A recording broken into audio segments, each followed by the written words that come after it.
Mesdames, Messieurs, peuple congolais, je vais ici vous parler des 5 batailles 2020 perdues de Denis Sassou Nguesso contre les Congolais et leur pays. Mesdames, Messieurs, peuple congolais, la première bataille 2020 perdue par Sassou Nguesso est la bataille de ses créanciers. Annuler les dettes de Sassou Nguesso ou financer sa tyrannie, non merci. La deuxième bataille perdue par Sassou Nguesso est celle de ses réseaux de lobbying. Vous savez que Sassou Nguesso est le faiseur de paix ailleurs partout dans le monde ou en Afrique noire, mais chez lui, il est le destructeur infatigable. Donc, sur les réseaux de faiseurs de paix, Denis Sassou Nguesso, non, merci.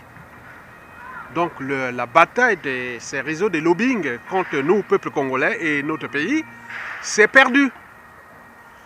La troisième bataille est celle de son mensonge, diversion, dissimulation, de ses coups tordus et coups bas contre les Congolais et leur pays. Là aussi, Sassou est démasqué et grillé. Et la quatrième bataille est celle de la France-Afrique. Elle doute. Parce que les enjeux vitaux de la France en Afrique francophone ou dans la zone CEMAC dépassent la survie de Sassou Nguesso encore là au pouvoir.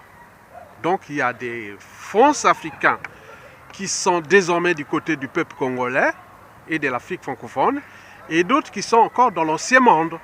Mais les doutes s'installent, s'est installé.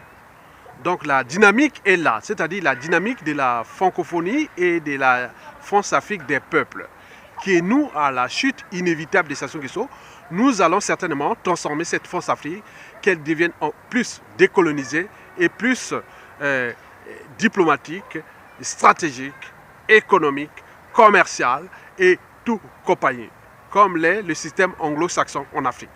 Donc nous avons cette dynamique qui s'installe, que Sassou est désormais l'homme du passé, même au sein de la France-Afrique, qui doute désormais de Sassou Nguesso. Il sait bien que la France n'a que ses intérêts, n'a pas d'amis permanents, mais il sait bien que la dynamique est du côté de ceux qui ont osé dire non à Sassou Nguesso, qui sont aussi identifiés comme des France-Africains, qui cherchent à transformer cette France-Afrique.